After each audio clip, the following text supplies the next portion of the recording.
Empieza a las 10:35, pero dejé un ratito apagado hasta que se estabilice el ingreso, así podíamos arrancar. Vamos a seguir con los ejercicios. Yo no me acuerdo hasta cuál habíamos visto, me parece, a ver si yo mal no recuerdo por las dudas, hasta el ejercicio 4 me parece por ahí recién, ¿no? Habíamos recién arrancado.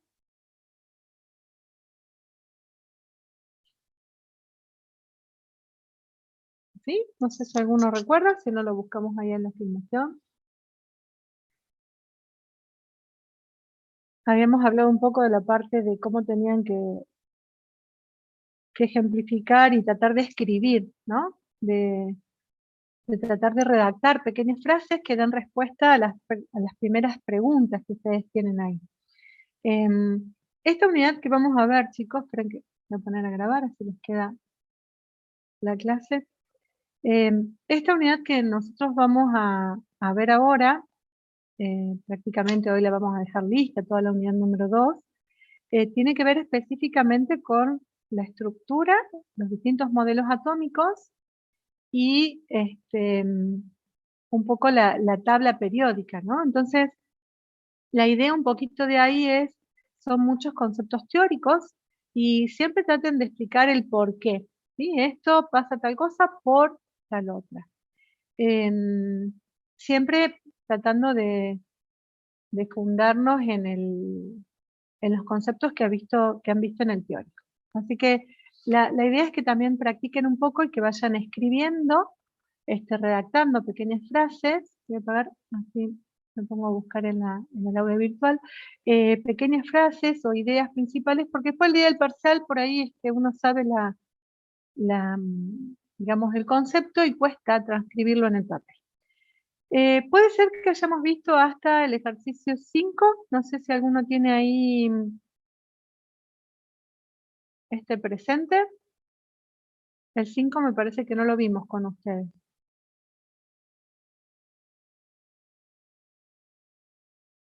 Si alguno me puede, porque como doy 2 cursos juntos de sistemas el viernes, entonces por ahí.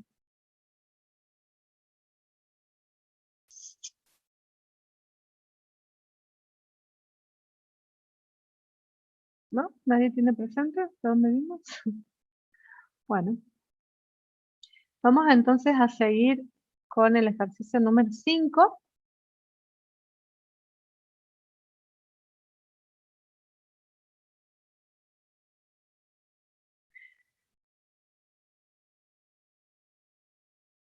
Les voy a mostrar una imagen.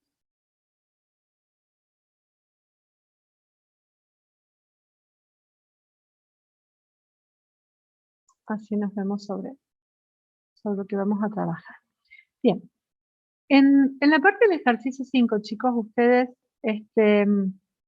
lo que tenemos que tratar de relacionar es el efecto, ¿sí?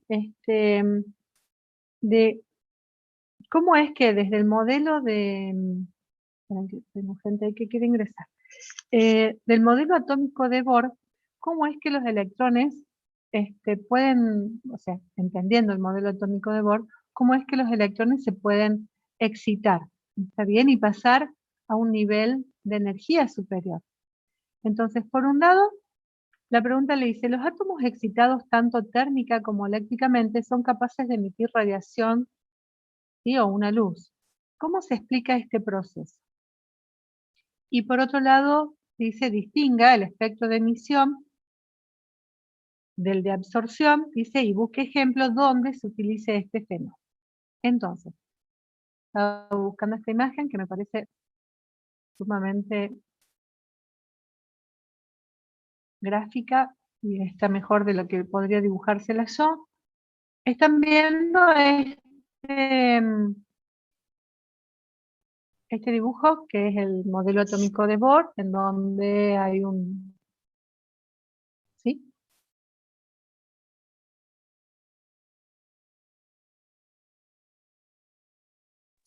Sí, profe, se ve. Sí, perfecto. Bien. A ver, ustedes tienen que tener en cuenta, y esto es para que relacionen los distintos modelos. En el caso de... Esperen que me distrae mucho la gente que está entrando. En el caso del modelo atómico de Bohr, Bohr lo que hizo fue, pudo establecer que los electrones que estaban perteneciendo al átomo, ellos estaban ubicados en distintos niveles de energía. Por eso ustedes vieron los números cuánticos, ¿no? Vieron el n igual a 1, n igual a 2, y estos electrones, en el modelo actual, es la probabilidad de encontrarlo en una determinada zona. Si bien esto es la primera parte del modelo, que fue el que trató de explicar los distintos niveles de energía en donde se encontraban los electrones, estos electrones se pudo deducir a través de la observación de algunos fenómenos que empezaban a observar y a relacionar con la materia, en donde los electrones podían absorber energía. Primeramente, por ejemplo, si está en este nivel 1, él absorbe energía y se excita, y esa fuente de energía puede ser una fuente térmica o eléctrica, se excita y vuelve a su estado fundamental. A ver, acá hay otra imagen también bastante. Y vuelve a su estado fundamental, emitiendo esa diferencia de energía en forma de luz, ¿sí? En forma de onda electromagnética, y de acuerdo al color que emite ese átomo que está excitado, uno podía conocer la energía del sistema.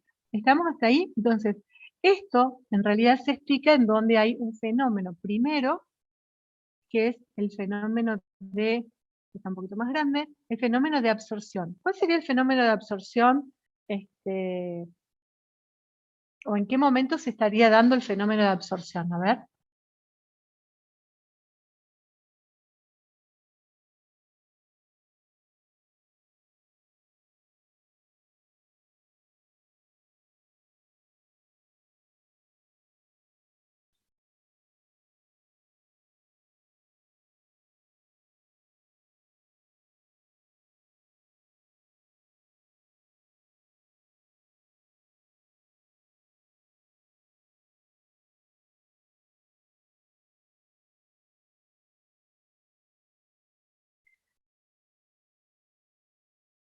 Cuando se emite la radiación.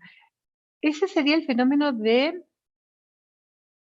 emisión. Está justamente, vos podés ahí, emisión. Entonces, hay dos momentos para que esto se produzca.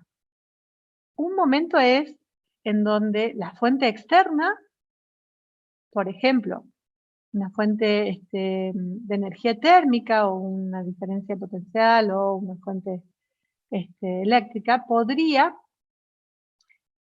excitar el electrón. El electrón está, supongamos, en este nivel, y hay una fuente externa en donde ese electrón absorbe energía que le permite llegar a un nivel cuántico superior. ¿Estamos hasta acá? Esto sería el fenómeno de absorción. Nosotros no vemos casi este fenómeno, que es el pasaje del estado de menor energía al de mayor. Si nosotros pudiéramos medir la cantidad de energía de la fuente, veríamos que una parte es absorbida por estos electrones. En ese momento es donde se da el fenómeno del espectro de absorción. Ahora, como este electrón que fue excitado está en un nivel cuántico superior o en un nivel de energía superior, que no es el estado fundamental en donde ese electrón se encuentra normalmente, lo que hace es volver a su estado fundamental, y en el momento que vuelve, esa energía que tenía, ¿sí? Como acá es un estado de menor energía, la emite al medio en forma de onda electromagnética, ¿sí? O estado basal, perfecto, la emite en forma de onda electromagnética, que es lo que le llaman fotón, que es una partícula, ¿sí? Que tiene una cantidad de luz determinada. Entonces, de acuerdo a la cantidad de energía que transporta esa onda electromagnética y a la frecuencia, que es una idea de la energía, esto les da una idea de la cantidad de energía que transporta. Si ese fotón, por ejemplo, es de color azul, va a transportar una energía determinada. Si esa luz es de color verde, va a transportar una energía determinada que la podríamos calcular. ¿Sí? ¿Se entiende? ¿Dónde está el fenómeno de absorción? Y este sería en el momento en donde se da el fenómeno de emisión. ¿En qué lo podrían o en qué lo han visto a esto? Por ejemplo, si tuvieran que dar ejemplos, ¿qué ejemplos podrían mencionar?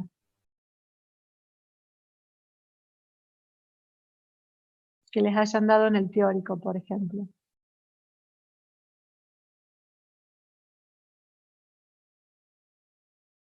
Bien, cuando quemamos un elemento, ¿está bien? O, por ejemplo,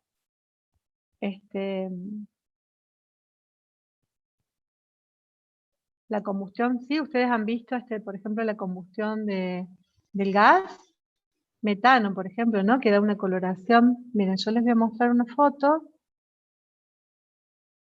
Un espectro de luz, perfecto, ¿sí? Las auroras boreal también son ese fenómeno, que es esas coloraciones verdes que se ven, tienen que ver con los espectros de emisión del oxígeno, ¿está? De los gases de oxígeno y a veces de ozono, dependiendo de la zona, y a veces son entre violáceos y verdes. Miren, lo que les estoy mostrando acá es, por ejemplo, distintas coloraciones que toman la llama, que es la fuente térmica, ¿no?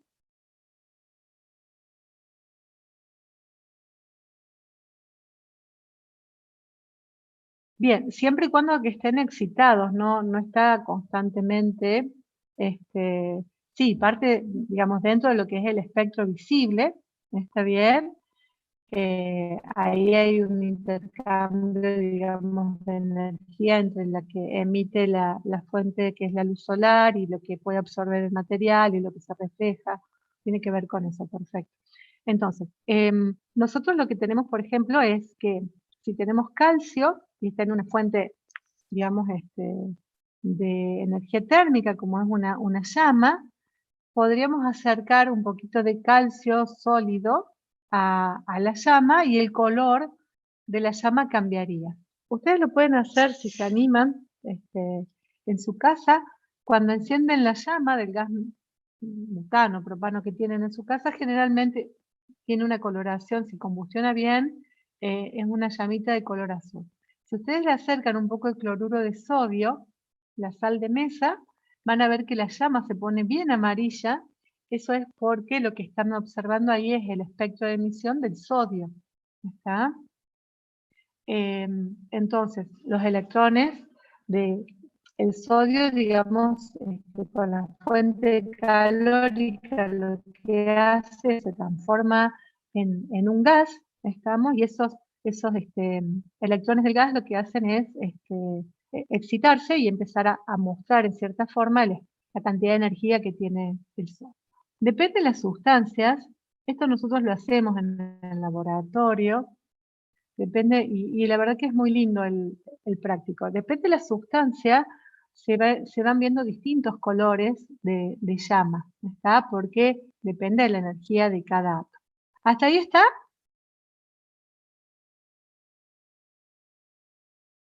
Sí, de los profe. electrones, ¿no? De cada átomo. Bueno, entonces, la idea es que ustedes puedan explicar en qué momento se da el espectro de absorción y en qué momento se da el espectro de emisión.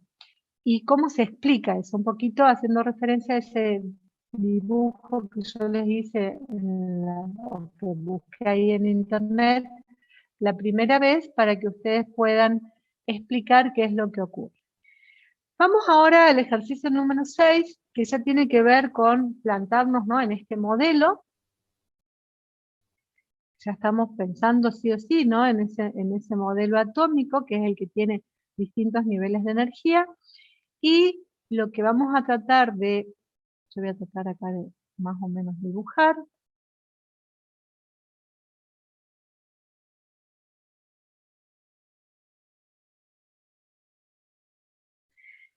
Fíjense, dice, se emite o se absorbe energía cuando las transiciones electrónicas hace referencia a al movimiento de electrones en los distintos niveles, ¿no? Entonces, una transición electrónica tiene que ver con esto, cómo se mueven los electrones en los distintos niveles. En este caso, habla, por ejemplo, de las transiciones electrónicas del nitrógeno cuando está en un n igual a 3 y pasa a un n igual a 6. Supongamos que este es el núcleo, este es el N1, el N2, el N3, y estaría pasando, supongamos que me va a quedar como muy grande esto, a un N igual a 6. ¿Qué estaría haciendo ahí el electrón? ¿Absorbiendo o emitiendo energía?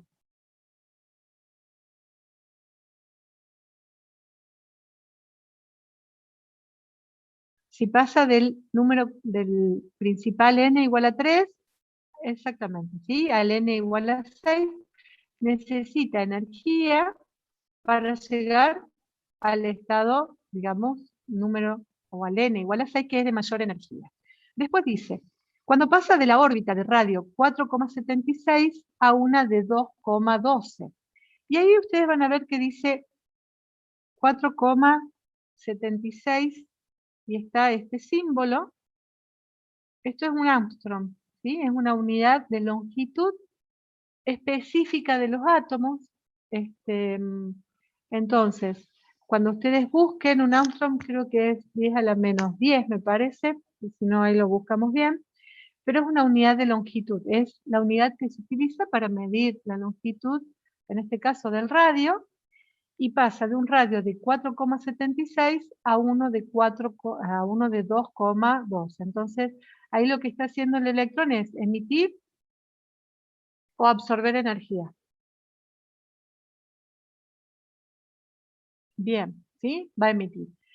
Eso es, si bien es muy sencillo, porque obviamente uno lo puede, digamos, no necesitamos saber demasiado eh, con respecto a la distancia, pero lo importante es que ustedes vean también ahí la unidad en la que se mide y reconozcan, digamos, estos valores como propios de las distancias del átomo. Y por otro lado, habla de la ionización desde su estado basal. ¿Qué sería ionizar desde su estado basal?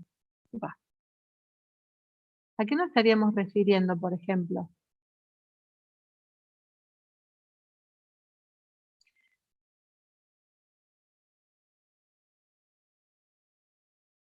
¿A qué le suena, por ejemplo, ionizar?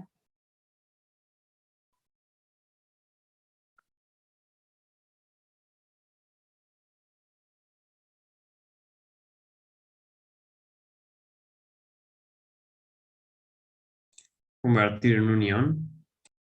Bien, ¿sí? Convertir en un ion. Entonces, si yo lo que tengo en este caso es el átomo de hidrógeno, ¿está bien? Podría pensar lo que tengo que hacer es sacar este electrón para ionizarlo, ¿sí? Para transformarlo bien, para transformarlo en un, por ejemplo, cation más 1.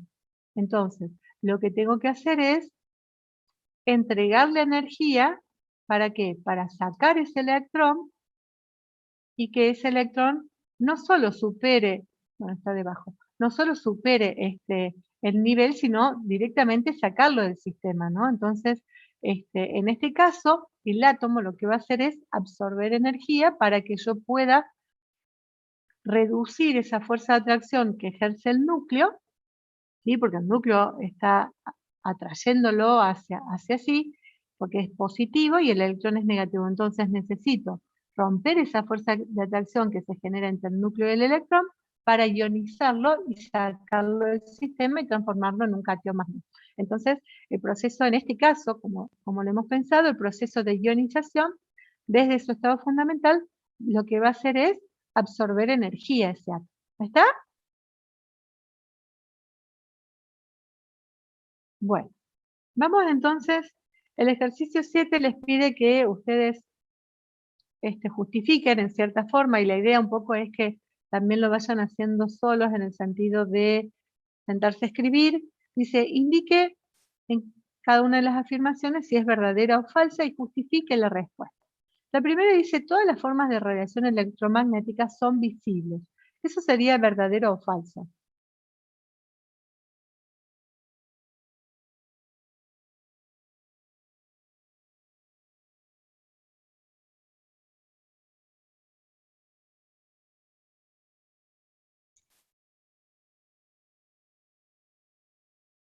Falsa. Bien, ¿por qué? ¿Por qué sería falsa?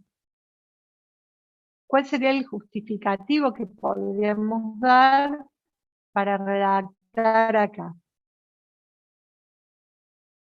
Hay solo una parte, bien, exactamente. No solo porque el hombre no las puede ver, ¿está bien?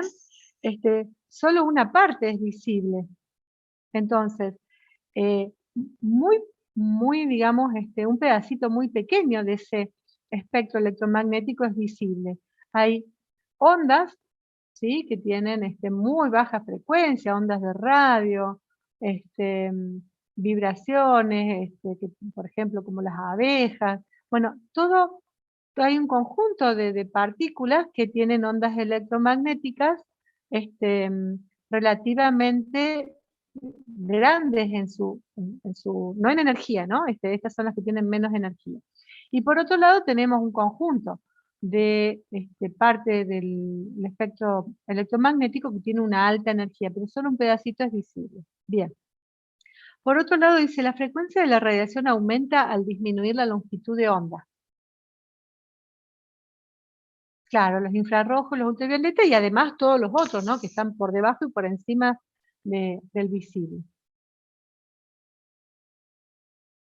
¿Es correcto decir la frecuencia de la radiación aumenta al disminuir la longitud de onda?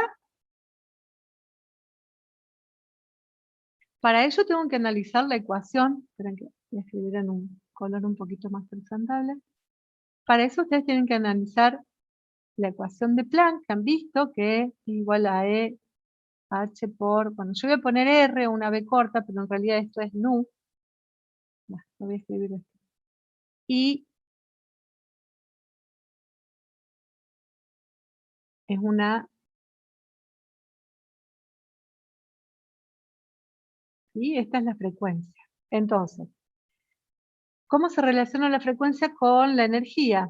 Ustedes saben que la frecuencia es igual a la velocidad de la luz sobre la longitud de onda. Estas expresiones matemáticas son bastante sencillas y por ahí ténganlas a mano o traten de recordarlas porque les va a permitir analizar la energía en función de la longitud de onda. Entonces, veamos si esto es correcto. Dice, la frecuencia de la radiación, esta es la frecuencia, aumenta al disminuir la longitud de onda. ¿Eso sería correcta o incorrecta?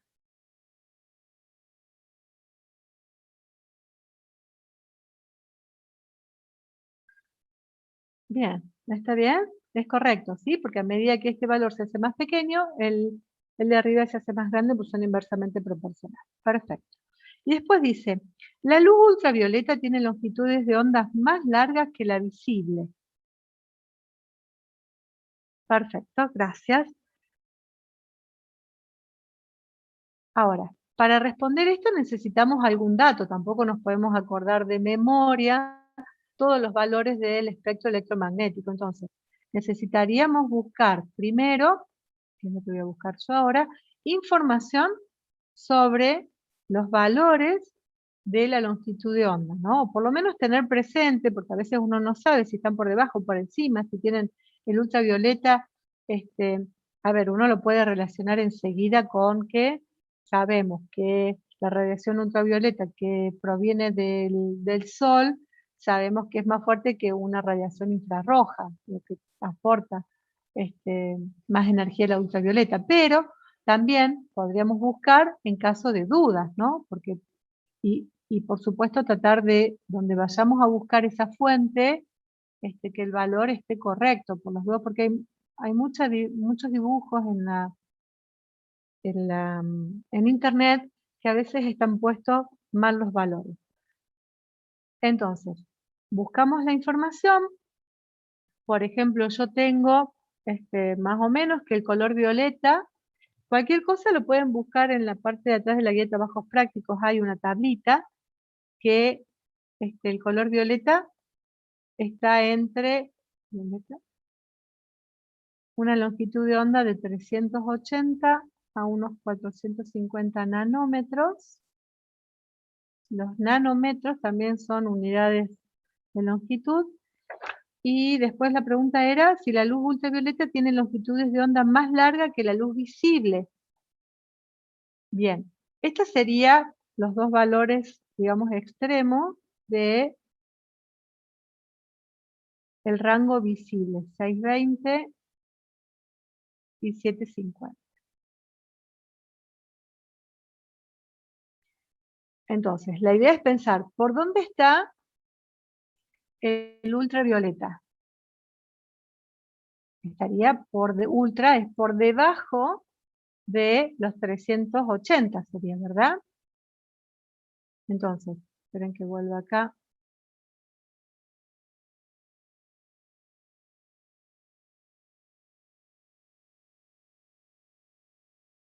Aquí estaría el ultravioleta.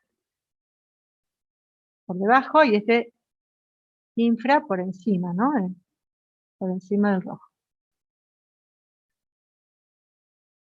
Bien, entonces, ¿cómo hacen ahí? ¿Cuál sería la respuesta? ¿La luz ultravioleta tiene longitud de onda más larga que la visible? Estas son longitudes de onda. Bien, ¿está? No. Más pequeña, ¿está bien? Y es coherente porque si yo analizo la ecuación, sé que transportan mayor energía, entonces el valor más pequeño me hace que la cantidad de energía que transporta esa onda electromagnética sea mayor. Entonces tiene una longitud de onda menor que el infrarrojo. ¿Estamos hasta acá? Si estos valores ustedes no se lo acuerdan, por supuesto, fíjense, los pueden buscar, yo tampoco me los acuerdo. Más o menos sé que es entre 400 y 750, pero por ahí hay que tenerlos presentes. La idea es que si no los busquen como información, ¿no? Tampoco podemos andar memorizando todo. Vamos a hacer algún ejercicio como para que ustedes calculen la cantidad de energía de un fotón, por ejemplo el 11, ¿sí? Y ya vamos a empezar con los números cuánticos. ¿Alguna duda sobre el uso de esta ecuación?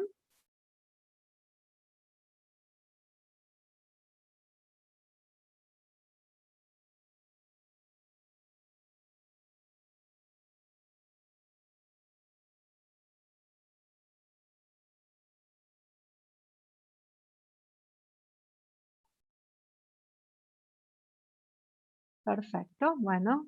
H es la constante de Planck, ¿sí? Es una constante, un valor numérico que debería aparecerles acá atrás, si no yo ya les doy el valor. Fíjense en la página donde empieza el anexo de la guía de trabajos prácticos. Está en la página 1 de la guía, digamos, después que terminan los resultados. A ver si los ven, ahí les muestro. Fíjense, acá terminan los resultados. Acá hay una tabla que tiene todos los valores de las constantes. Estas también pueden tenerlas a mano ustedes para calcularlos y ahí tienen el valor de la H, para que no anden buscando la A, o por lo menos cuando la extraigan. Y también tienen el valor de C, que es la velocidad de la luz. Estos cálculos que vamos a hacer ahora, por supuesto, son muy fáciles. Ustedes ya son, digamos, ya han transitado por la matemática del primer año, así que es muy sencilla. Lo único que tiene por ahí es el tema unidades. Entonces hay que estar atento al tema de las unidades. El ejercicio 11, por ejemplo, dice, calcule la energía en Joule. O sea, acá ya me está planteando que el resultado de la energía lo necesita en unidades, que sería Joule. ¿Está? Dice, calcule la energía en Joule de un fotón cuya longitud de onda es de 5 por 10 a la 4 nanómetros.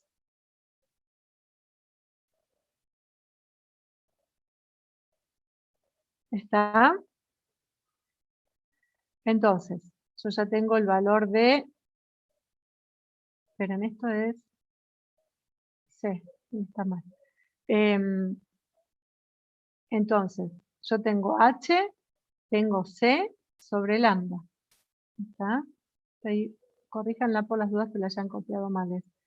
O en función de la frecuencia o en función de la velocidad de la luz y la longitud de onda. Tanto H como C las sacamos de esa tabla que les dije yo, son valores que nosotros tenemos en la tabla. ¿Está? Y tenemos el valor de la longitud de onda, así que fácilmente podríamos calcular esa energía. Cuando ustedes busquen en la tabla, van a encontrar que está en dos unidades diferentes. Una es el joule segundo y otras son los electrovolt segundo, ¿sí?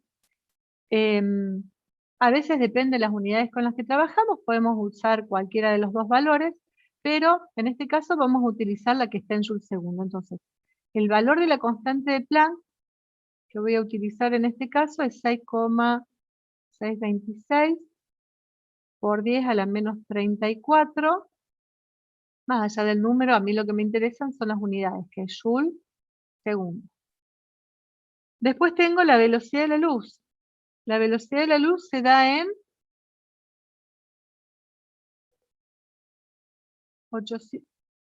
3 por 10 a la 8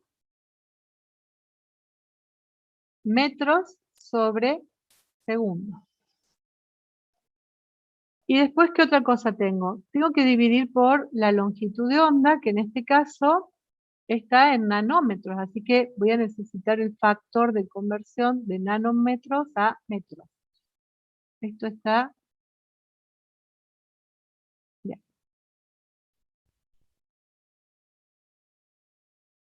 Metros segundo al cuadrado es, a ver, capaz que leí mal yo. ¿Qué cosa es la velocidad de la luz, me decís? No.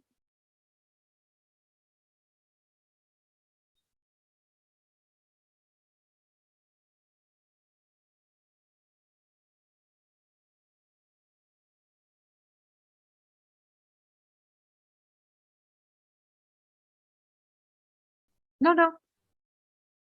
Es velocidad lineal. Vamos a verificar por las dudas, pero estoy segura que es velocidad lineal, la velocidad de la luz. ¿Está?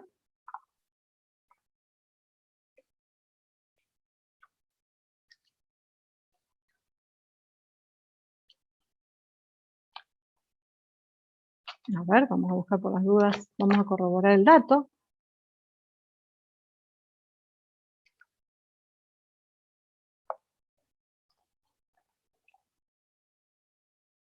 Ah, bueno, dale. Sí, está bien, es en metros por segundo. Sí, sí, perfecto. ¿Está? No hay problema. Lo bueno es que ustedes también tienen ahí también las unidades, entonces traten de verificarlo, si no lo buscan, no se hagan ningún problema. Lo que sí tiene que haber es consistencia. Entonces, ahora lo que me faltaría, si bien ya tengo las unidades de tiempo se pueden simplificar, me estaría faltando las unidades de longitud, que debería buscar cuál sería el factor de conversión entre el nanómetro y el metro.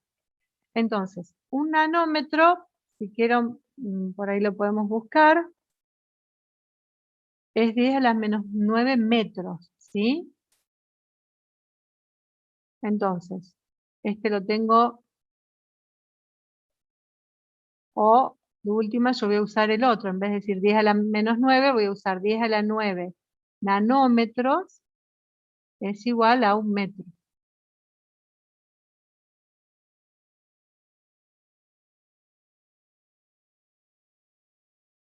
¿Estamos? Entonces, simplifico el nanómetro con el nanómetro, el metro con el metro, y ahí debería darme el valor de la energía en joule. ¿Estamos hasta ahí? El único problema que tiene esto son el análisis dimensional. El resto ustedes, bueno, obviamente lo manejan mejor que yo. ¿Está?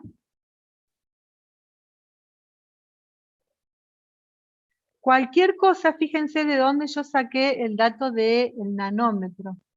A ver, miren. Más abajo, acá están los valores de H, de C. Y acá abajo están los factores de conversión. ¿Sí? En esta misma tabla, ahí los ven, están los factores de conversión de longitud, de presión, también hay de energía, si tienen que calcular en calorías o en joule, que les pueden ser útiles. Bueno, ¿vamos a otro? ¿Se entendió ese? Vamos ahora ya a ingresar a la parte de configuración electrónica y un poco de los números cuánticos. ¿Dudas sobre esto?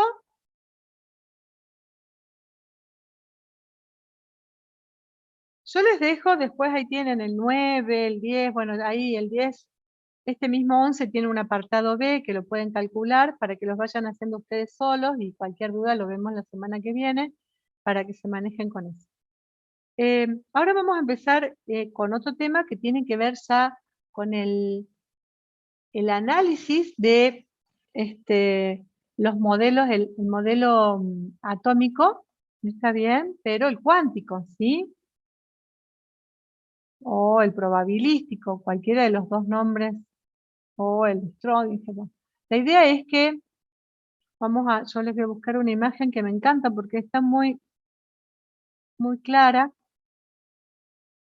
Y lo bueno que tiene esto de dar clase desde la compu justamente es que uno puede trabajar con dibujitos mucho mejores que ir en la pizarra. Así que, fíjense, nosotros vamos a ver ahora, ya nos vamos a ir directamente al modelo cuántico, ¿está bien? Y tratar de pensar qué representan esos números cuánticos que ustedes estuvieron viendo más allá de los distintos, las distintas cosas que fueron viendo conceptualmente, pero qué representa realmente cuando yo me imagino ese átomo. El primero les dice, bueno, ¿qué similitudes y diferencia hay entre los orbitales S, ¿sí? Y entre un S y un P, por ejemplo? Acá hay que pensar una cosa. Esto que yo les muestro acá son las zonas, imagínense los núcleos están aquí al centro, ¿no? Estas son las zonas probables en donde yo puedo encontrar un electrón que está en un nivel S, ¿sí? Siempre los orbitales S son esféricos. Entonces, más allá del nivel, por ejemplo, imagínense que esto está uno adentro del otro, tenemos un primer nivel S, que sería el 1S, y un segundo nivel, que también el orbital es esférico, que sería S. Entonces, siempre que los electrones estén en un orbital S, se va a estar moviendo por una zona que él va a, digamos, a delimitar como esférica, ¿no? Siempre en esa zona que es esférica. Entonces, entre un orbital 2s y un 3s, que sería el caso de, este es un 2s y el que le sigue es un 3s, estaríamos hablando de que lo que tienen en común es, por ejemplo, que ambos son esféricos, ¿sí? Por ejemplo, se me ocurre a mí. ¿Encuentran otra cosa que tengan en común un 2s y un 3s?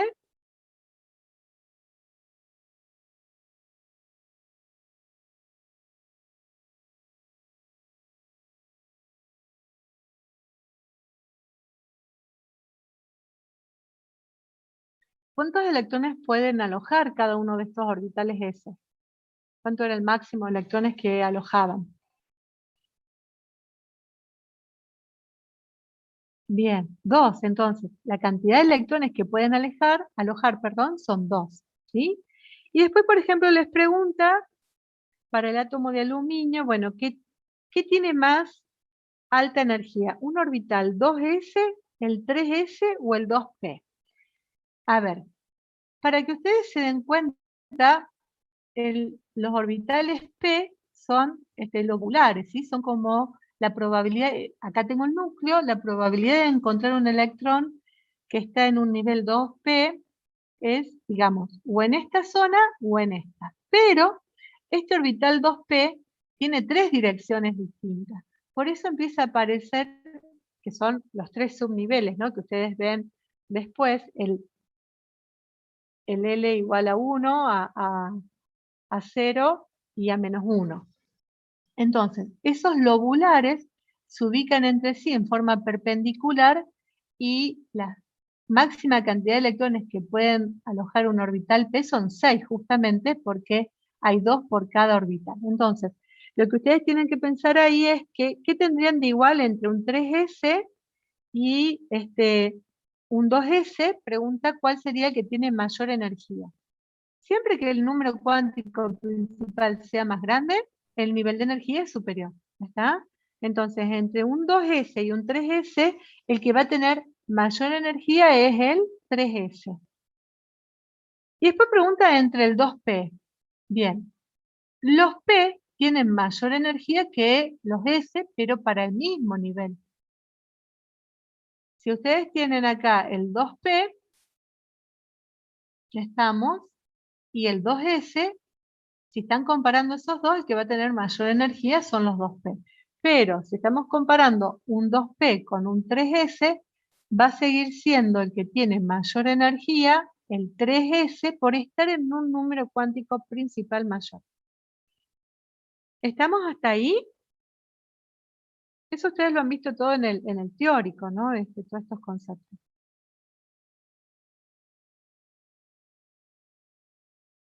Bien, entonces, 3S, sí, muy bien, María. ¿Estamos?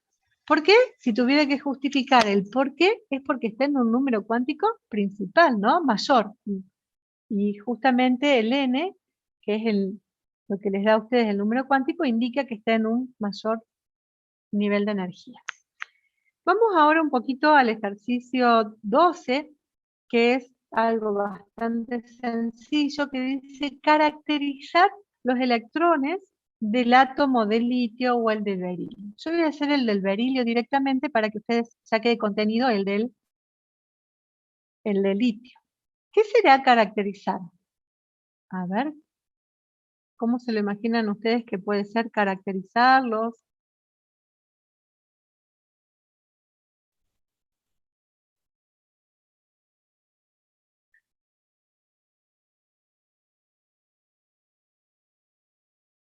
¿No? ¿No hay ideas?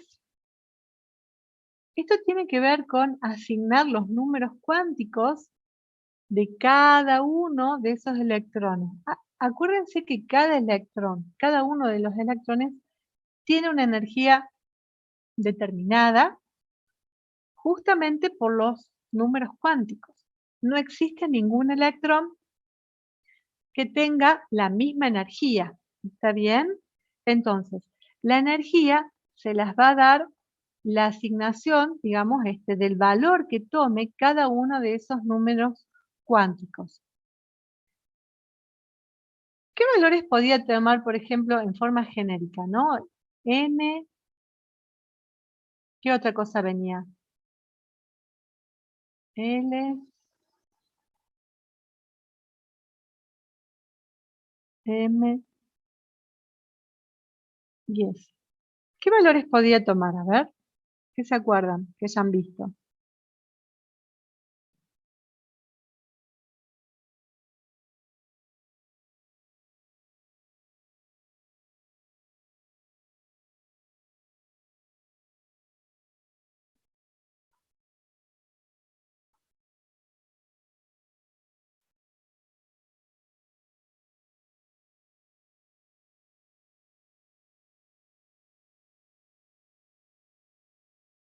¿Algo que recuerden qué valores?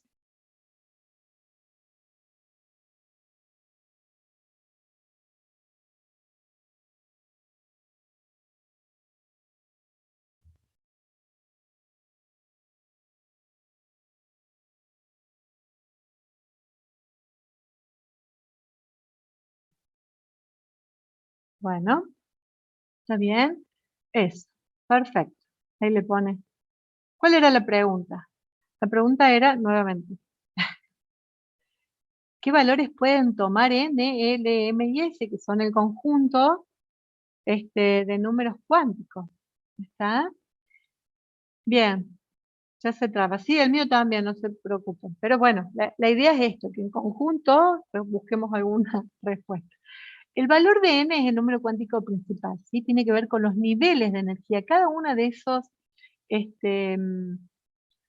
digamos, círculos que uno suele dibujar, sería ese el número cuántico principal. Y puede tomar, como dicen ustedes, valores que van desde, empezando siempre desde el 1 hasta 7, bueno, en realidad van hasta el infinito como concepto, pero bueno, conocemos elementos actualmente que van hasta el n igual a 7, que son los que tenemos en tabla periódica, ¿no? Porque van a ver que hay una relación muy directa entre número cuántico y tabla periódica. Entonces, el n puede empezar n igual a 1, ¿está bien? Y hasta, empieza hasta, y bueno, puede ser cualquiera, ¿no? Después, ¿qué valores tomaba L?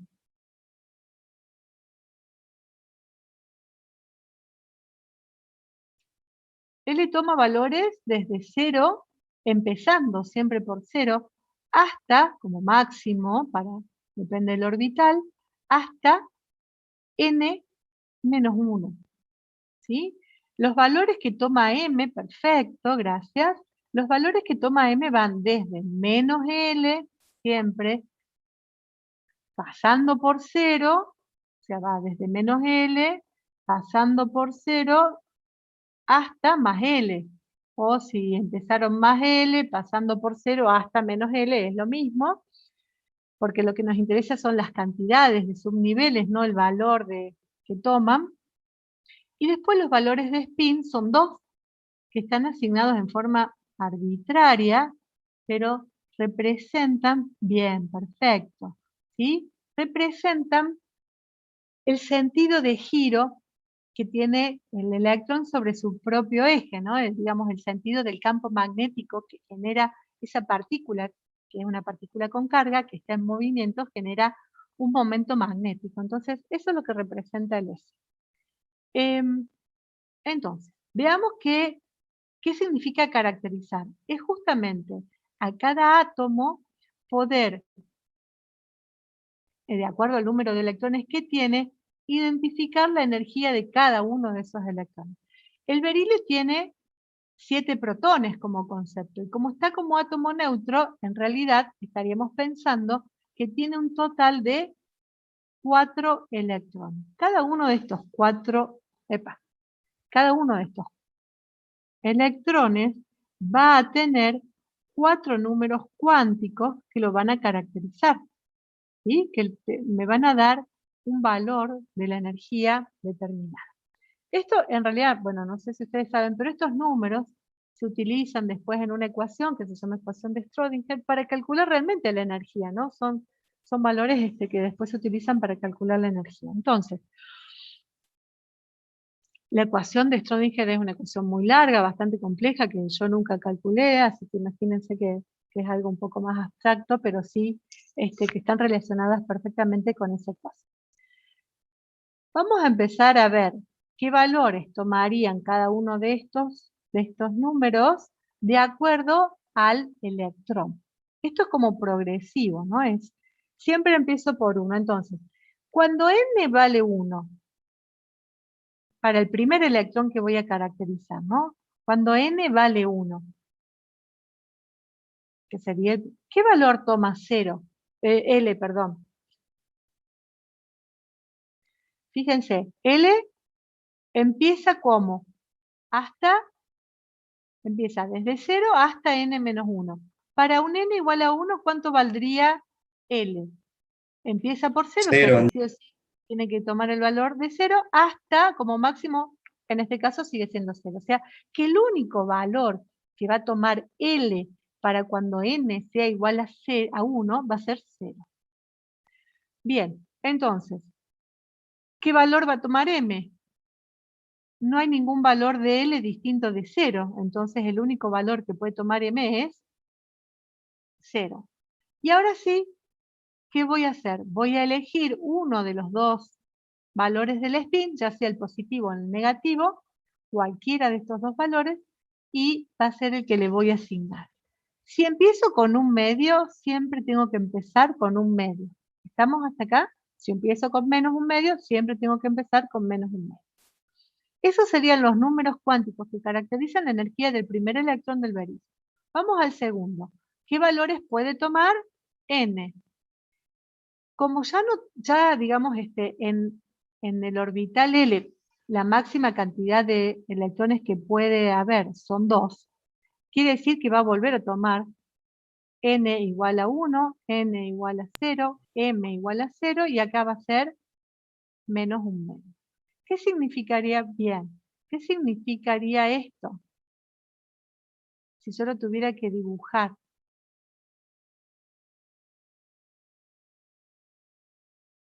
Significaría que lo que estoy haciendo es dibujar vamos a poner acá.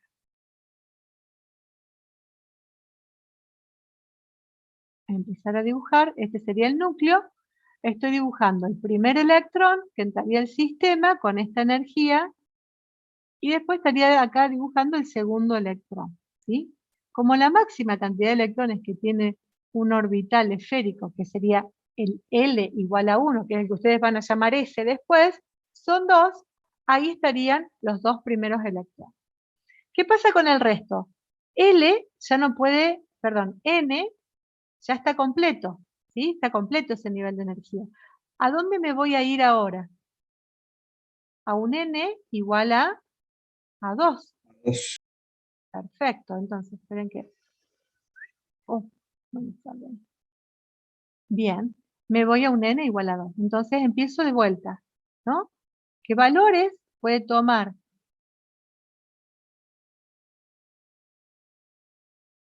L si N es igual a 2? ¿Qué valores podría tomar L? Bueno, L puede tomar, empezando por 0 hasta 2 menos 1, 1. O sea, va a tomar 2 valores L. ¿Qué significa que toma 2 valores? Que hay 2 subniveles. El primero es L igual a 0, que me va a quedar igual que el anterior. Cuando L es igual a, perdón, cuando N es igual a 2, el primer valor que toma L es igual a 0, por lo tanto M va a ser 0 y este será más un medio. El segundo otra vez sea igual a 2. Ahora yo, aunque no lo pida el ejercicio, se lo voy a mostrar para que vean la diferencia. Quiere decir que acá voy a estar alojando, bien, L igual a 1, quiere decir que acá voy a estar alojando los otros 2 electrones. Son medio grandes estos electrones. Los otros 2 electrones en este nivel. Ahora, ¿qué significa que L sea igual a 0? Acá terminaría el ejercicio, digamos, del berilio, ¿no? Hasta ahí, son los 4 electrones que alojé. Supongamos que estamos analizando un átomo que tiene, vamos a borrarlo acá. Hasta ahí terminaría el ejercicio, pero yo aprovecho y les sigo para que vean si tienen que hacer uno más, ¿qué estaría representando? M es igual a 0 porque L es igual a 0. Acordate que siempre los valores que puede tomar L son, siempre empiezo por 0 hasta n menos 1. Entonces, el primer orbital que se llena tiene que ver con el L igual a 0. Y después que se llenó el L igual a 0, comienza a llenarse el L, perdón, igual a 1. Hasta ahí sería el ejercicio que vimos recién. Pero si yo tuviera que caracterizar, por ejemplo, 3 electrones más, o supongamos 2 electrones más, ¿qué valores tomarían ahora esos números cuánticos? L seguiría siendo 2, porque yo tengo que llenar ahora este subnivel. L va a ser 2, ahora L va a tomar el valor de 1, ¿sí? ¿Y qué valores podría tomar M? Acuérdense que M va desde menos L pasando por 0 hasta 1, entonces tomaría menos 1, tomaría 0 y tomaría 1. ¿Qué significan estos 3 números que están ahí? A ver si alguien recuerda o me puede comentar.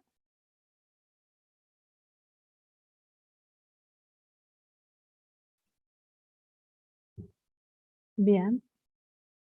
A ver. ¿Qué estarían significando esos 3 números que están ahí?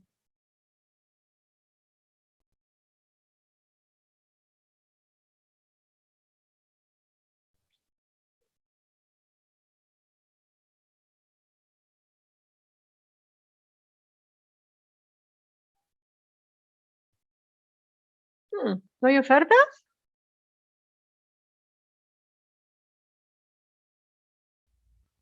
¿No? Pero estos chicos, bueno, lo que significa, chicos, es que, a ver, vieron que en el dibujo anterior nosotros teníamos estos orbitales, ¿no? Los orbitales P que aparecían acá. ¿Sí? Bien. Entonces, lo que está significando son dos cosas. Por un lado, que hay dos, este L igual a 0 y L igual a 1, significa que hay dos subniveles. Uno es el esférico y otro es los lobulares que están dentro de ese mismo N igual a 2. ¿Hasta ahí estamos? Sí, por eso hay dos valores. No importa si es 0, menos 1, en realidad a mí lo que me importa es la cantidad. Significa que hay dos subniveles. Uno son los orbitales S y otro es el orbital P. ¿Qué es lo que significa esto? Siempre que el L es igual a 0, el orbital es S. Y siempre que el L es igual a 1, los orbitales son P. Ahora, ¿qué significan estos tres números? Estos tres números dan una idea de la dirección. Uno está en la dirección X, o si quieren le podemos llamar Y para ajustarnos a lo que siempre. Uno está en el plano Y, el otro en el X y el otro en el Z. ¿Está bien? Quiere decir que hay tres direcciones perpendiculares en el sí, que son las zonas donde voy a encontrar a esos electrones. Eso significa el motivo por los cuales hay tres, y el motivo por el cual se ponen así en forma alternada, se llena el -1, el 0 y el 1, porque como son partículas eléctricas negativas, se tratan de alejar una de la otra, y están indicando que son, digamos que están los más alejadas una de la otra.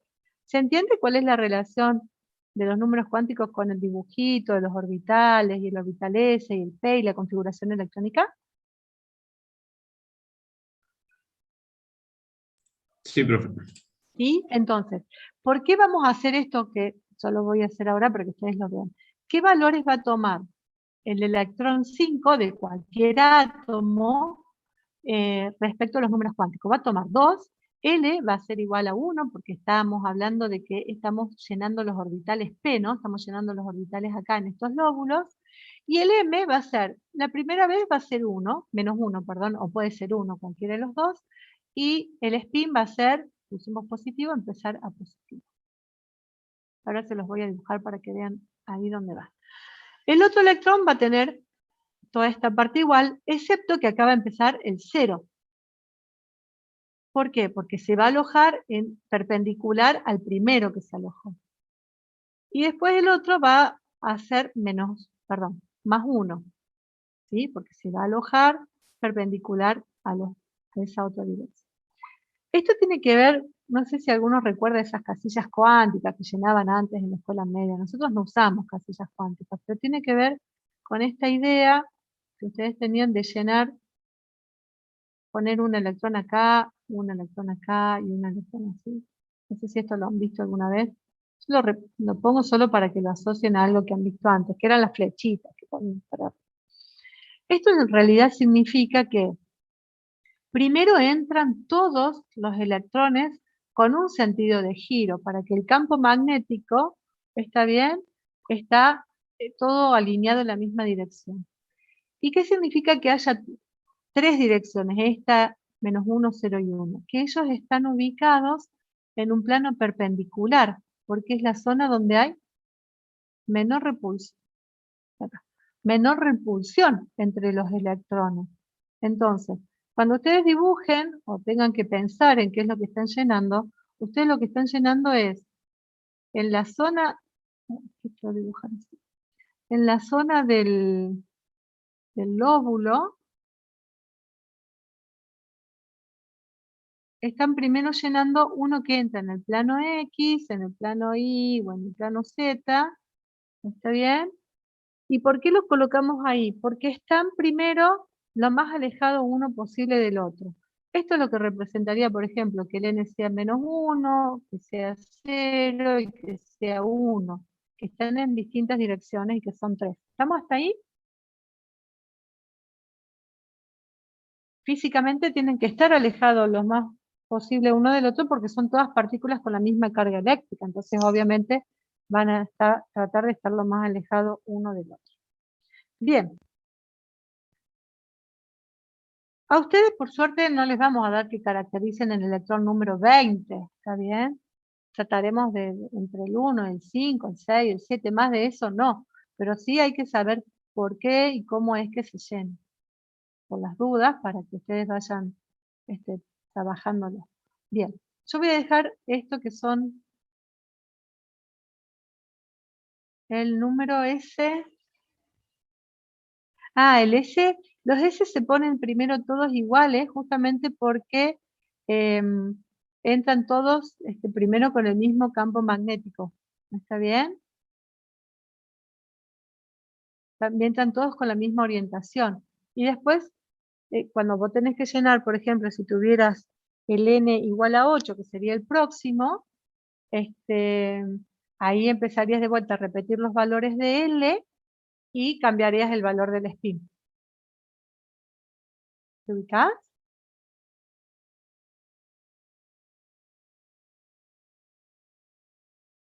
Perfecto. Bien, vamos ahora al ejercicio 14 que pide que, dado un conjunto de números cuánticos, indiquen si esos existen o no existen. Entonces, para saber si existen o no existen ese conjunto de números cuánticos, lo primero que tengo que saber es cómo se determinan esos valores de los números cuánticos, que es esto que tenemos acá, ¿no?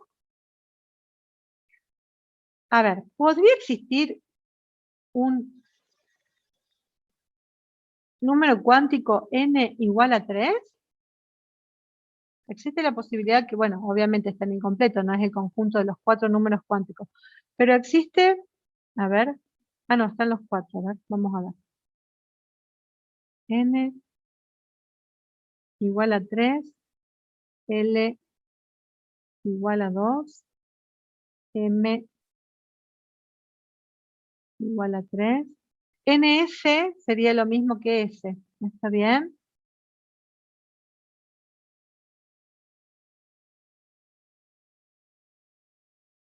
Bien. Igual a menos un medio.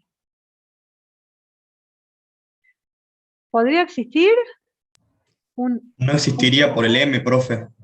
Perfecto. ¿Por qué? Porque n igual a 3 puede haber un n igual a 3, ¿sí? Si un n es igual a 3, ¿qué valores puede tomar L? L puede tomar 0, De 0 a 2. 0, 1 y 2. ¿Podría existir para un n igual a 3 un L igual a 2? Sí. ¿Está? Lo que no puede existir es el m igual a 3. ¿Por qué? ¿Qué valores toma m? M tiene que tomar estos valores, que sería menos 2, menos 1, De menos 2 a 2. 0, 1 a 2. ¿Está? Toma 5 valores, pero nunca puede tomar m. Entonces esto no lo podría tomar. ¿Y cómo lo justificaría? Bueno, justificaría explicando esto, posiblemente demostrándolo y escribiendo algo. No puedo poner, no porque m no puede tomar valor de 3. No, no puede tomar valor de 3 porque los valores de m pueden tomar desde tal a tal valor. Entonces explico todo, ¿no? ¿Cuál es el sistema de referencia? ¿Qué valores podría tomar L y M para un N igual a 3? ¿Está bien? Y de ahí justifico el por qué no. ¿Sí? Lo hago completo. Bien, a ver el segundo. El segundo dice...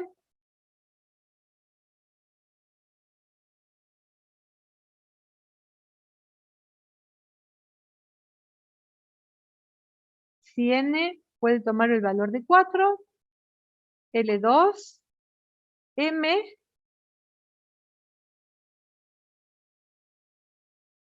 M igual a L, o está mal tipeado, o sería M igual a M.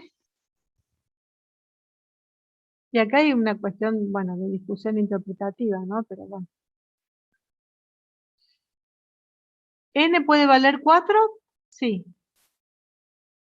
Para un N igual a 4, ¿existe un L igual a 2? Sí. ¿Sí? Para un L igual a 2, ¿existe un M? Esto es discutible, ¿no? Esto para ponerse a pensar. para un M igual a 2, ¿existe uno que también tome valor de 2? Sí, Sí, sí, también podría ser. Y un M igual a menos un medio. De todos modos, acá hay una cuestión interpretativa que uno se puede poner a discutir. Podríamos asignar que este valor sea igual a L. Lo que tenemos que pensar es que el valor de M tiene que estar definido también, ¿no? Tiene que ser, si bien está definido anteriormente por esto, pero, bueno, podríamos explicar el por qué lo veo como posible que sí sea o por qué podría decir que no, porque debería estar ese valor definido numéricamente. O sea, es como que caben ahí dos respuestas, que ambas son coherentes y ambas son Sí, yo también pensé que era un 1, pero no, no es un 1 porque puede que esté mal tipeado, porque el 1 en realidad cuando escriben en esa letra tiene el... ¿Sí? Bien. Entonces esto daría, mira, Agustín, no, sí, pensó que era un 1. Bueno, si el valor es 1, de todos modos no está bien tipeado porque el 1 tiene una formita distinta. Si M es igual a L, podría existir, pero podríamos poner que no porque L también tendría que estar definido con un número, no con una letra. Pero bueno, ahí hay una cuestión por ahí interpretativa que es discutible. Bueno, ahora dice, escribe la configuración electrónica. ¿Qué relación tenían los números cuánticos con la configuración electrónica? Acuérdense, si el L es igual a 0, quiere decir que el orbital era esférico, y ese orbital se llama S. Si el L es igual a 1, los orbitales son lobulares, ¿sí? Y van a tener esta formita. Bueno, pónganle. Y esos orbitales se llaman P. Si el L es igual a 2, ahí ya se me va a complicar para dibujarlo, por dibujar los tres. Tienen una forma, así acá tienen como una pancita en realidad, pero están en 5 direcciones distintas, ¿no? Sobre ese plan. Entonces, estos orbitales se llaman D. Y así, la configuración electrónica directamente no es, digamos, algo diferente a los números cuánticos. Es una forma, digamos, más sencilla de representar ese conjunto de números cuánticos que es como más compleja, mucha información. Entonces, hay una relación directa entre la configuración electrónica y el nivel de energía que tienen los electrones de ese átomo. ¿Está? Entonces, ¿cómo hago para escribir la configuración electrónica? ¿Ustedes vieron la regla de la diagonal? O por lo menos la deben tener en la mayoría de sus tablas periódicas por ahí, ¿no? ¿La vieron en la regla de la diagonal? Para cómo se llenan los orbitales.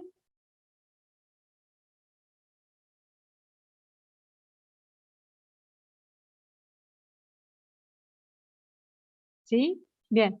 Entonces, un poco la idea es esto, ¿no? Bueno, tener la mano, si no la tienen a mano y qué sé yo, se les complica, la pueden construir ustedes. Bueno, la van poniendo en orden sucesivo así, 4, 4P, 4D, 4D. Y se hace una diagonal, espero que me salga más o menos bien. Se traza una diagonal, y este sería el sentido en el que se llenan los orbitales de acuerdo a los niveles de energía. Primero se llenan los 1s, que siempre los s como máximo tienen 2 electrones para alojar, los p, que como máximo tienen 6, los d, que como máximo tienen d. Entonces, lo que hacen es seguir la secuencia, y en algún momento se empiezan a solapar uno con otro, porque tiene que ver con los espacios físicos que se van quedando, con los niveles de energía, con la cantidad de electrones. Entonces, por eso muchas veces van a ver que primero se va a llenar el 3P, después el 4S y por último el 3D, ¿no? No se llenan en forma consecutiva como los escribimos al principio.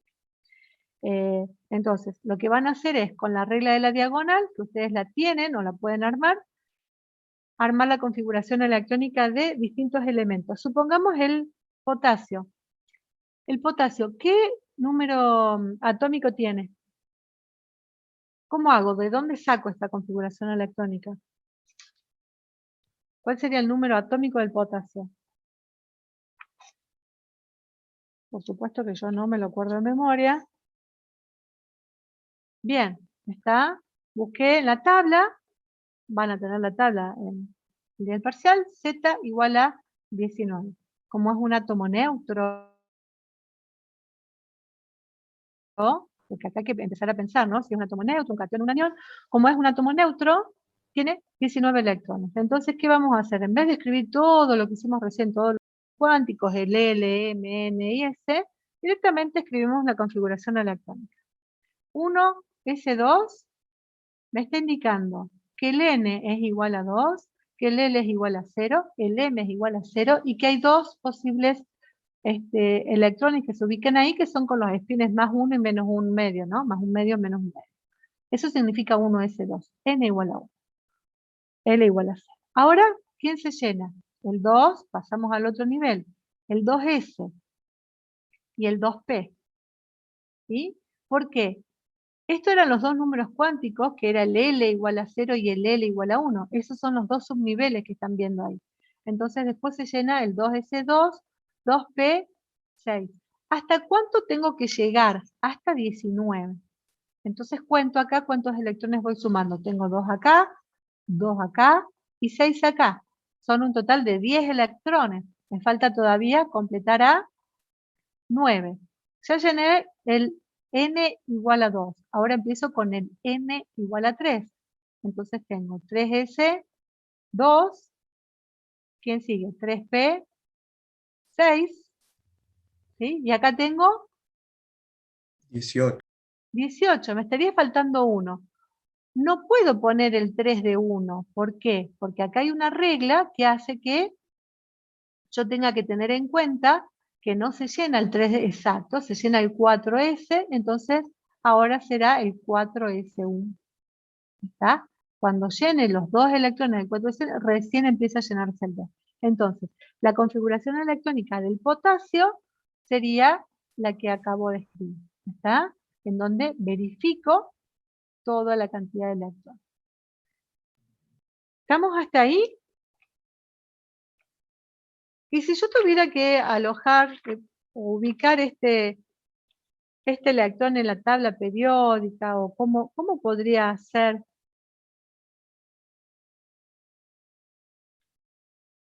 ya que estamos acá, ¿cómo me puedo dar cuenta a qué periodo, a qué grupo pertenece, si lo único que tengo es la configuración electrónica o lo único que sé es el nombre de la especie que estoy analizando?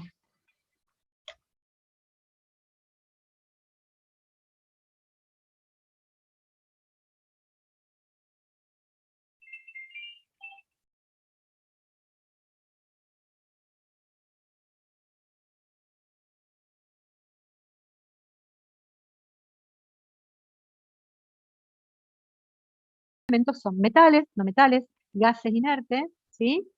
Y ubicar cada uno de estos grupos y periodos al que pertenecen, ¿sí? En el grupo y periodo. O sea, la idea de este ejercicio es que ustedes se familiaricen con la información que muestra una tabla periódica común que ustedes pueden disponer en su casa. Yo voy a buscar una cualquiera de internet para que ustedes vean. La idea es que podamos ubicar la información general que tiene cualquier tabla periódica. Así que de eso se trata un poquito esta, a ver si hay alguna que la podamos abrir y que se vea. Creo que esta va a andar bien. Es la que aparece en Wikipedia, así que me parece que vamos a andar bien.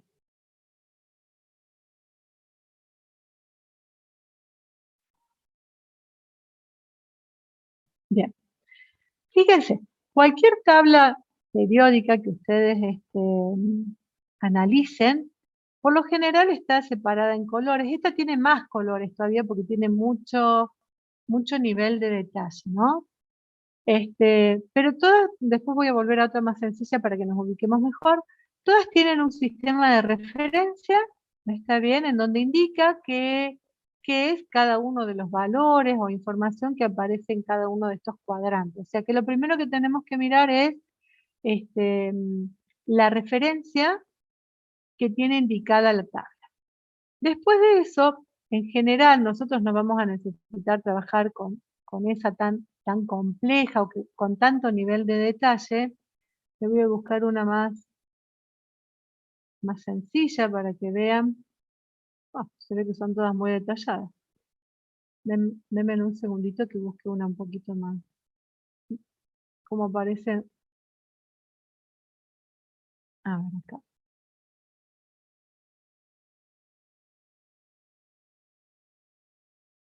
Voy a poner metales, no metales, para que quede más sencilla. Bien. Entonces, en general,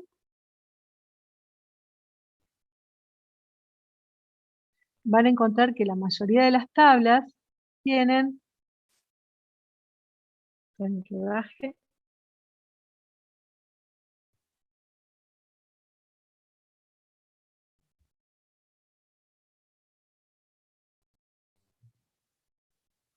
¿Sí? Tienen una organización por colores muy parecida a lo que están viendo acá. ¿La ven a una que está en amarillito y celeste?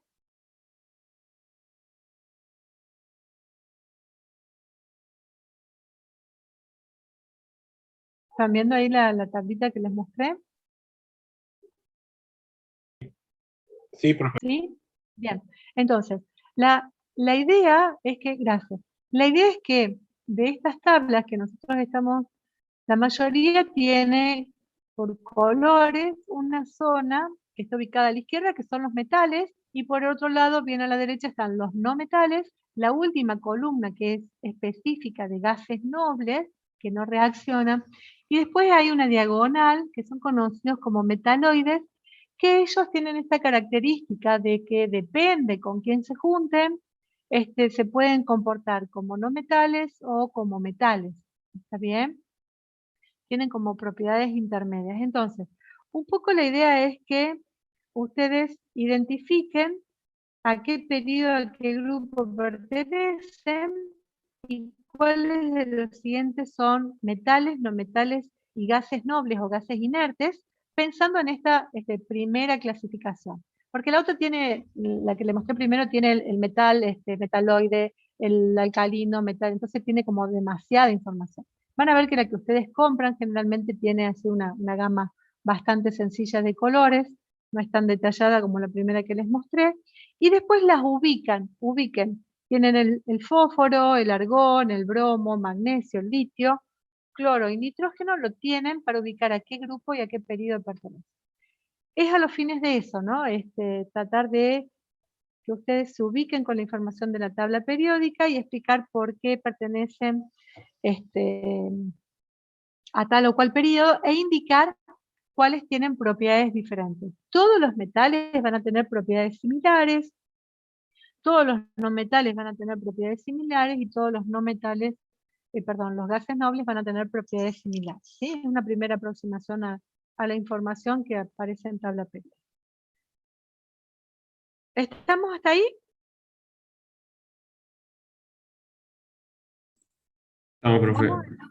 Bien, gracias. Vamos entonces ahora a una tabla, digamos, un poquito común. A ver, vamos a ver esta, que por lo menos tiene los datos. Esperen que se me salga. Vamos a trabajar también. Fíjense, el ejercicio 2 dice, ordene los elementos según el comportamiento metálico.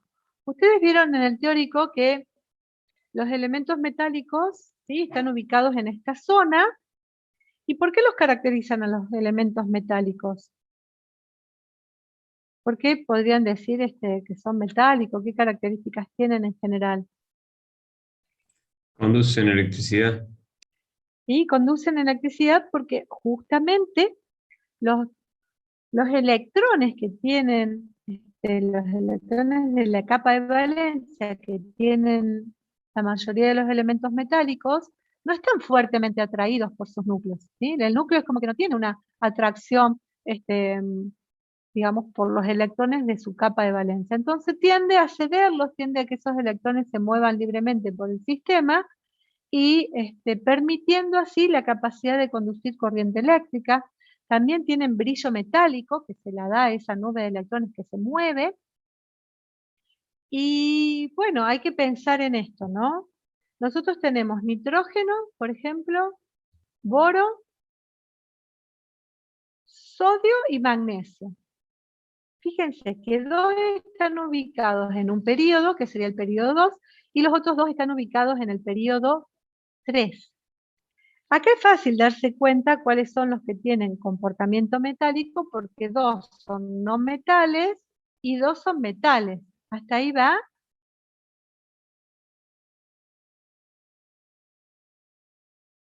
Sí, Ahora, entre el magnesio y el sodio, ¿cómo sabemos cuál de los dos tiene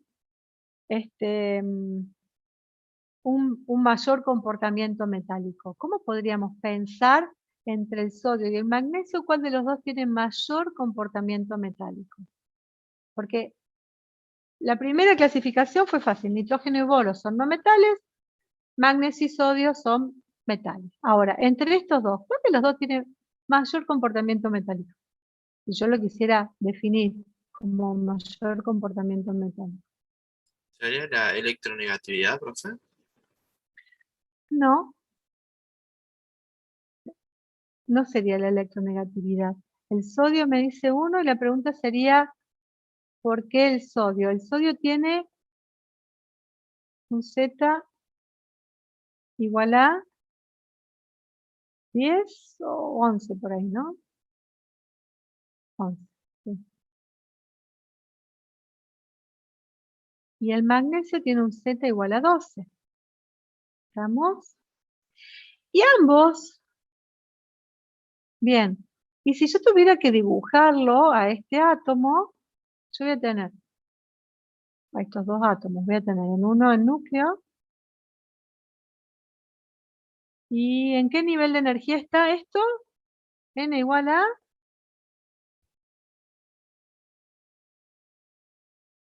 3. N igual a 3. ¿Sí? Vamos a poner uno más chiquitito del medio para no.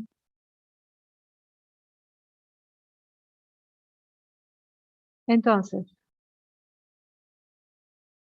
yo lo que tengo, bueno, ven que voy a borrar este último. Este es muy grande.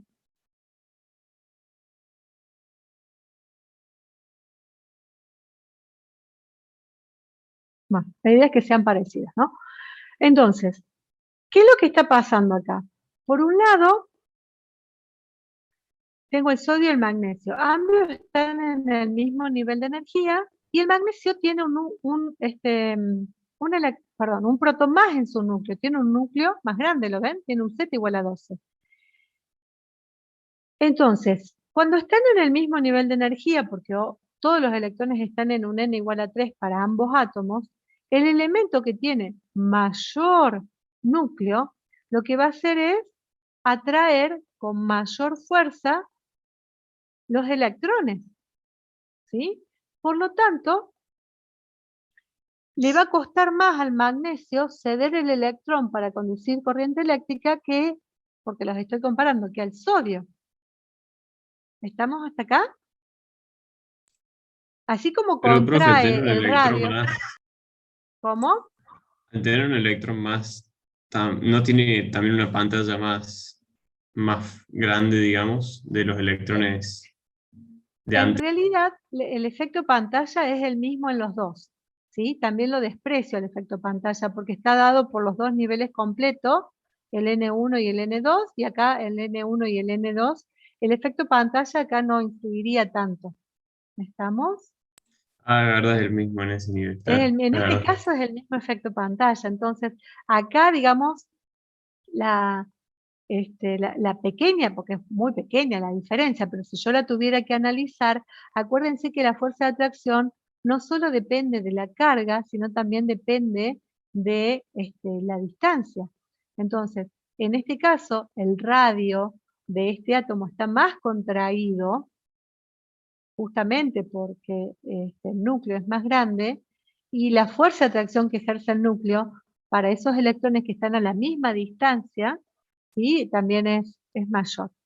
Entonces, si yo tuviera que comparar cuál de los dos tiene mayor comportamiento metálico, sería el sodio, porque va a tender a ceder más fácilmente esos electrones porque su núcleo es más pequeño.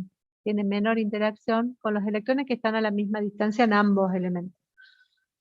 Es muy sutil, pero bueno, es válida también el análisis, ¿no? Sí, sí, se entiende. Aunque los dos son conductores eléctricos, por supuesto. Bueno, y en el caso del fósforo, flúor, cloro y plomo, tendrían que hacer exactamente el mismo análisis, ¿no? Y explicar por qué descartaron al boro y al nitrógeno. Bien, también lo podrían justificar desde los núcleos. Vamos al ejercicio 3, dice, identifica qué elementos corresponden a cada una de las configuraciones electrónicas, a qué grupo y a qué periodo pertenece. Este sería el ejercicio 4, sería lo inverso a lo que hicimos hace un rato, que habíamos hecho la configuración electrónica y nos fuimos a la tabla periódica. ¿Está? No, sería lo mismo, perdón, no lo inverso. Entonces, yo tengo un elemento que me dan la configuración electrónica.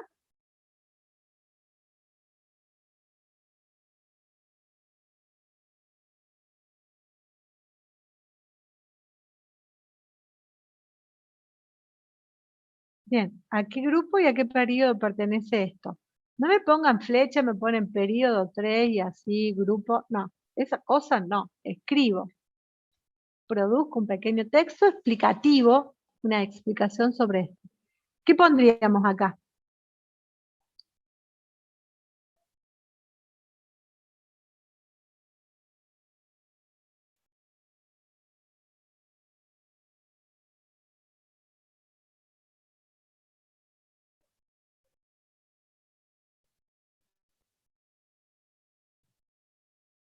Esa sería la conclusión. Bien, Gabriel. Grupo 2, periodo 3. ¿Y qué escribiría? Pertenece al periodo 3 porque... Y escribo, ¿no? Por eso digo, no me tiren flecha y me ponen eso como... Porque si no va a estar mal el día del parcial, ¿no? Si bien, pero es lo mismo, no. Tengo que explicar, tengo que justificar por qué. Porque ustedes me podrían, si ustedes me ponen periodo 3, grupo 2, yo podría decir, y lo miro en la tabla periódica y no entiende a lo mejor de dónde sale esa información.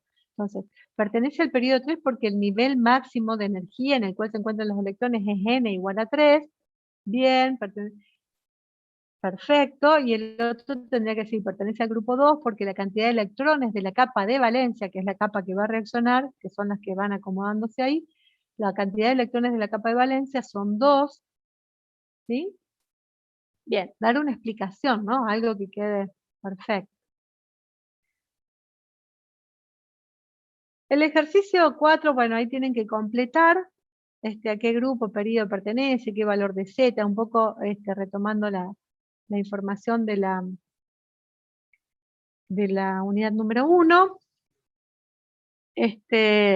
El ejercicio, todos estos ejercicios hasta el 8 son todos del mismo tipo. ¿Hay alguna duda con respecto a configuración electrónica? Ustedes ya empezaron a ver enlace, ¿no? Con Griselda. No, profe. ¿No empezaron con enlace? No, empecemos a ver las propiedades. Bien. De la ¿Y periódica. vieron propiedades periódicas? Lo que era, por ejemplo, el radio atómico, la afinidad electrónica, el potencial de ionización. ¿Eso Sí, profe. alcanzaron a ver o todavía no? Sí, sí. Sí, perfecto. Bien, entonces. Entonces no los voy a apurar demasiado porque para la Electro- clase que viene. Perdón. Electronegatividad no la vimos tampoco. O sea, vimos el Bien, comienzo no la de... vieron porque en realidad van a verla, supongo que la clase que viene cuando arranquen directamente con enlace. ¿No está? Seguramente será por eso. Sí, sí. Entonces, la idea vamos a trabajar.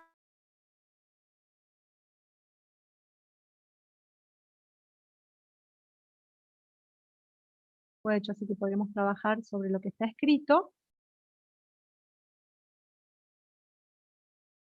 ¿Sí? Bien. Entonces, fíjense, el ejercicio 2, yo les puse, que es el que acabamos de ver, ¿no? Buscamos el elemento, estos dos eran no metales, ¿sí? Y les puse, ojo, tener en cuenta siempre la influencia del núcleo y de los electrones.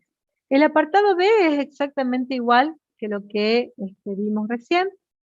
El ejercicio 3, bien, busco en la tabla el Z, porque también preguntaba cuáles eran los elementos.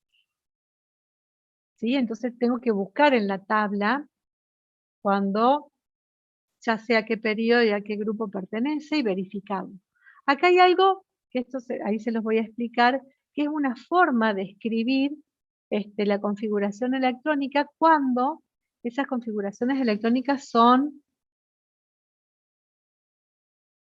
largas, ¿sí? O tienen muchos átomos, muchos electrones. Entonces, por ejemplo, si ustedes ven que la configuración electrónica, como en el caso del punto C, aparece así,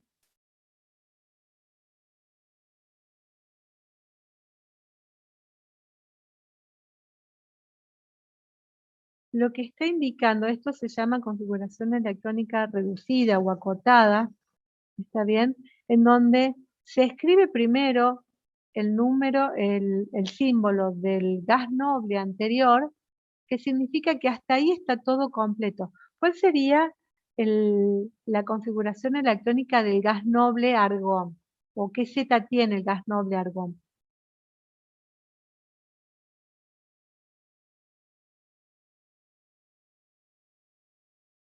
Bien, 18. Quiere decir que están completas las tres capas anteriores, ¿sí? Uy, se me va a apagar la compu. Están completas las tres capas anteriores. Quiere decir que en vez de escribir 1S2, 2S2, 2P6, 3S2, 3P6, y después 4S2, 3D10, 4P4, en vez de escribir todo esto, lo que se hace es se escribe todo el nivel anterior que está completo, que sería la del argón, y se escribe en forma acotada. Digamos, es otra forma en que uno puede escribir la configuración electrónica para no estar escribiendo, ¿sí? Y se deja la capa incompleta, todas las capas incompletas, que son parte de la última parte de la configuración electrónica. ¿Se entiende qué representa eso?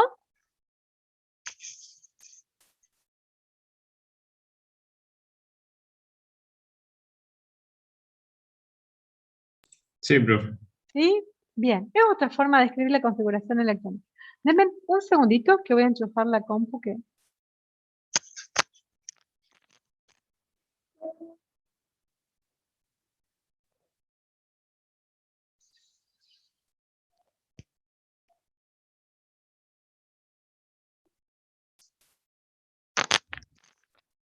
Acá está. Bien, se me estaba quedando sin meter. Vamos entonces al otro ejercicio.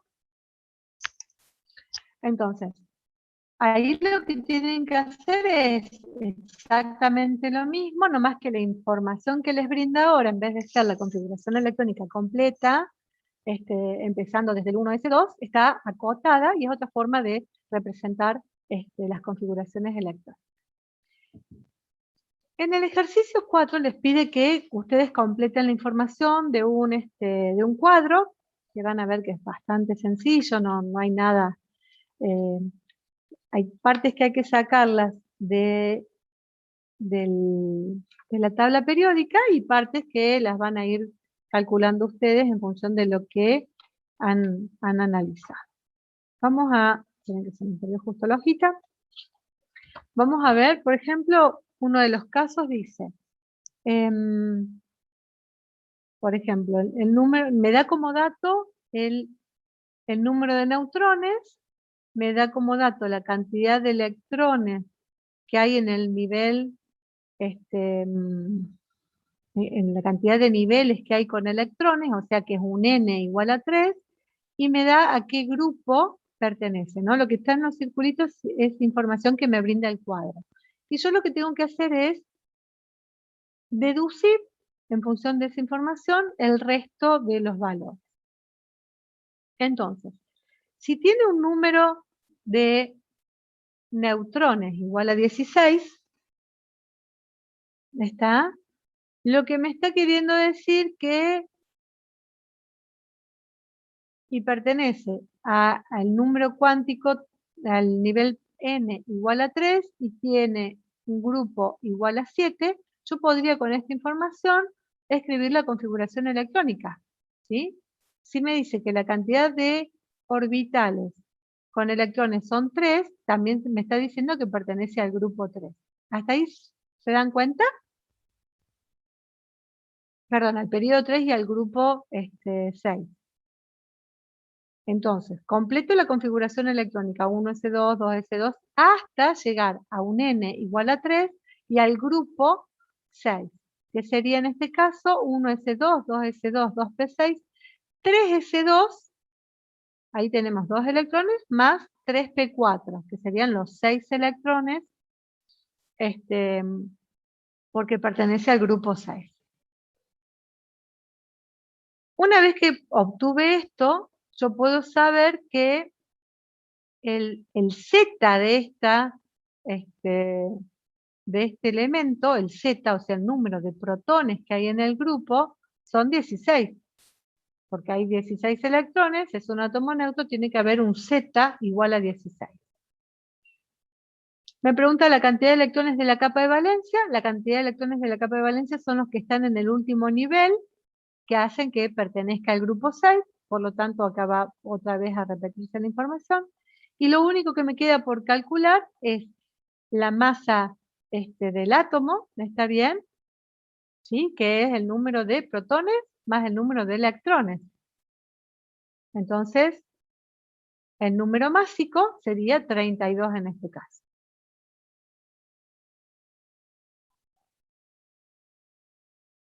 ¿Dudas sobre ese cuadrito?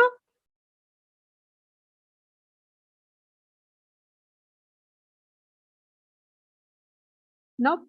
Perfecto. Vamos entonces al ejercicio 5, que también es muy sencillo. A ustedes les van a dar 4 números atómicos. Yo usé, digamos, el ejemplo de uno solo. Y dice, para los siguientes números atómicos tienen el 5, el 12, el 21 y el 26, o sea, los Z les está dando. Tienen que escribir la configuración electrónica, identificar a qué período y a qué grupo pertenece, si son elementos representativos o de transición, y si alguno de ellos pertenece al mismo grupo y al mismo periodo. Obviamente que esa respuesta D la voy a tener cuando analice todos los ejemplos. Si Z es igual a 5, hago la configuración electrónica, está, y me está diciendo que está en un periodo 2 y pertenece al grupo 3, porque cuento todos los electrones que hay en ese periodo, ¿no? Entonces, periodo 2, grupo 3, que es lo que yo escribí acá abajo. Ojo que estos son ideas, ¿no? Después ustedes escriban, acuérdense de escribir los justificativos. Después, por el otro lado, me pregunta si es representativo o es elemento de transición. ¿Cuándo era representativo un elemento?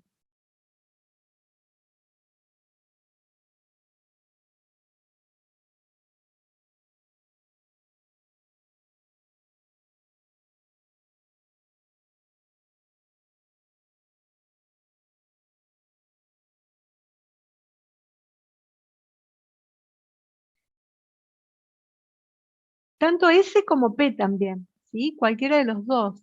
Los elementos representativos son aquellos que su configuración electrónica termina en S o en P. Porque, digamos, a ver, acá les muestro una imagen para que ustedes vean, o por ahí la pueden buscar.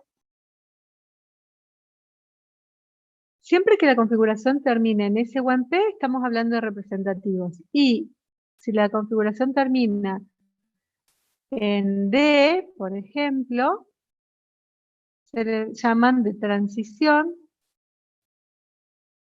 ¿sí? Los rosas serían los elementos representativos, los verdecitos serían los de transición, y los verde agua se llaman de transición interna, es otra clasificación. Pero con que sepan cuáles son los representativos y de transición, si no se fijan en las tablas periódicas, también aparece esa información. ¿Está? Pero para no buscar, acuérdense que siempre que terminen en S o en P, son representativos. Bien. Perfecto, lo recordaré. Bueno, se ve que se activó el teléfono. Por otro lado, por lo menos el teléfono me contestó, me dijo, perfecto, lo recordaré, me dijo, che. Así que está atento. Por otro lado, hay que hacer lo mismo con el Z igual a 2, el Z21 y después el punto D, que es el último. Una vez que puedan ustedes compararlos a todos, van a saber a qué, si corresponden al mismo periodo o al mismo grupo. ¿Alguna duda con este ejercicio?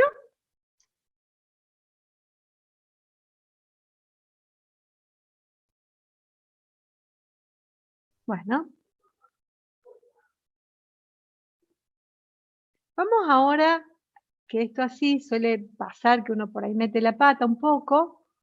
¿Qué pasa cuando yo armo la configuración electrónica de átomos neutros o cuando armo la configuración electrónica de aniones o cationes, ¿no? Que son partículas con carga eléctrica? Cuando empiezo a formar o armar la configuración electrónica de una partícula que tiene carga eléctrica, ya sea positiva o negativa, tengo que tener presente eso, porque esos electrones o fueron tomados por el átomo o fueron cedidos para constituirse como cation o como anión. Y justamente la configuración electrónica me indica la cantidad de electrones que hay en el sistema. Hasta ahora vimos la cantidad de electrones que tiene un átomo neutro, en donde hacíamos coincidir la cantidad de electrones, la cantidad de electrones en la configuración electrónica con la cantidad de protones. Entonces, el oxígeno, por ejemplo, como átomo neutro, tiene un Z igual a 8, y su configuración electrónica debería darme, por ejemplo, el alojamiento de 8 electrones. Entonces, armaba la configuración electrónica y tengo 1s2, 2s2, 2s3. ¿Hasta ahí estamos?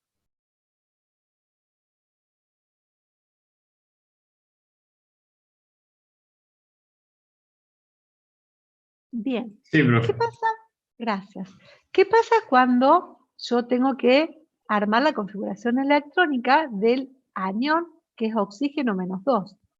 Quiere decir que el átomo neutro toma 2 electrones y esos 2 electrones tienen que estar reflejadas en la configuración electrónica de ese anión.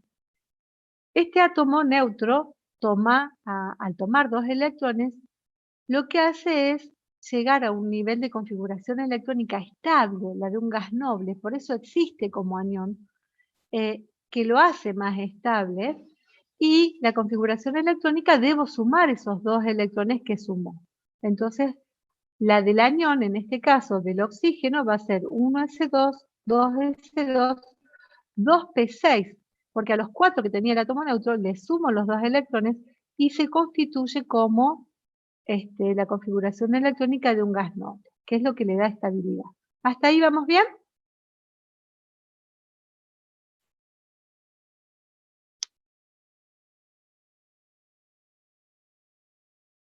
Bien. Básicamente tendría que copiar la configuración del gas que se asemeja, ¿o no? Sí, pero sabiendo por qué.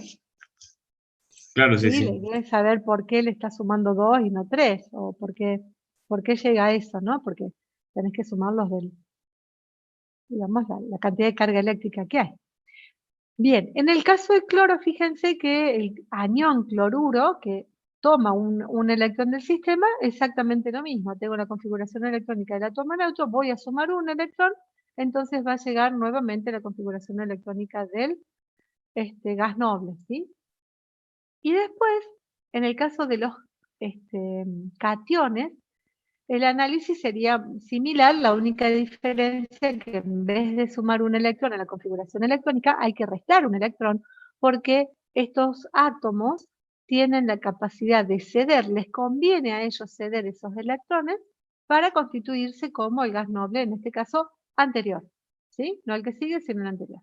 Entonces, lo que hacemos es pensar si se dio un electrón a la configuración de ese átomo neutro, vamos a sacarle, digamos, parte de esa configuración electrónica para que se constituya como cation.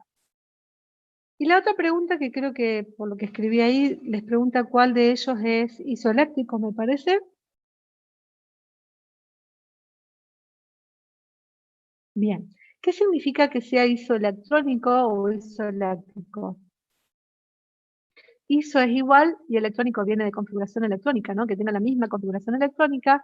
En el caso del cloro y el potasio, ambos presentan la misma configuración electrónica. Eso se conoce como especies isoelectrónicas. ¿Está? También acá estaría involucrado el gas noble, que tiene un Z igual a 18. ¿Sí? ¿Se entendió lo que es isoelectrónico? Profe, Sí. yo tengo una duda que no terminé de entender bien ahí en el 6, ¿por qué una vez que se le entrega los dos electrones al oxígeno, se sale como, o sea, sale el O y un igual? En cambio, No, después... son dos rayitas. ahí va, Ah, no ahí va, entendí. mirá. No, no, está perfecto. Vos podés representar, ¿también doy la pizarrita?